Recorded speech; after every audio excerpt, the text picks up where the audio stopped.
Hi, you guys. I'm a Lyft driver, and on Friday, I was sexually attacked by one of my riders. I've been in contact with Lyft, and it's been a very strenuous process, emotionally, mentally, and physically, as a whole.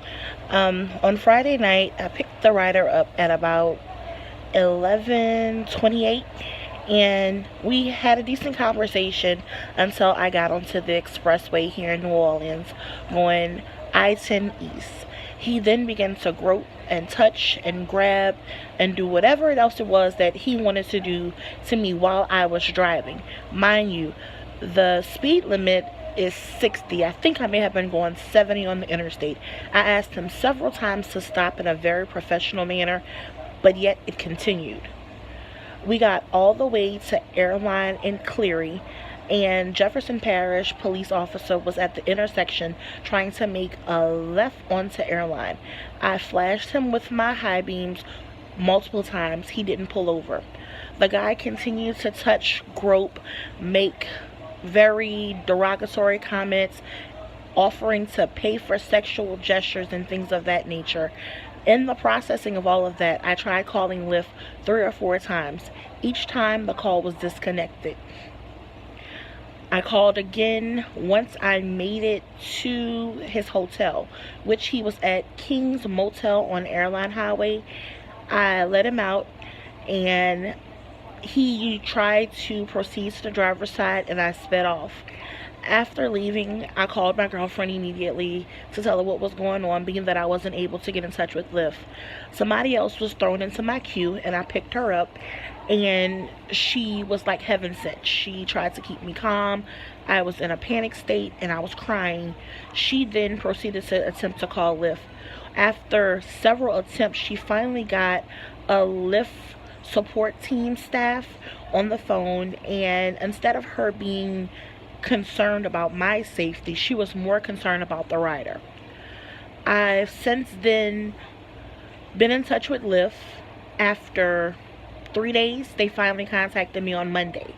But before then, I went into the hub, which is the local Lyft station, and they weren't helped at all. He showed no empathy, no compassion. Actually, he asked to see my phone so he could try calling them. The call was disconnected on him, I want to say 3 or 4 times. Upon leaving Lyft, I received an email at like 12:45 stating that they had reached out and called.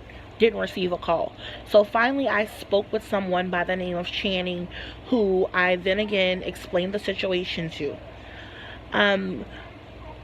Friday night, Jefferson Parish Police, which is in the Metairie area here in New Orleans, first district, the cop came out.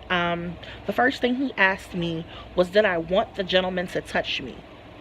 He asked that several times, and I told him no, which I didn't. Who wants someone to violate their space? Well, here we are, current day today. Lyft sent out an email saying that they would place $400 onto my Lyft account, and it would be express pay so it could cover the rental, because at the time I'm using a Lyft rental. I think I'm worth way more than $400 and my safety. The only thing that was going through my head at that point on Friday was I gonna make it home to my daughter? I could have been raped, killed, anything. There are no precautionary measures taken for drivers for our safety.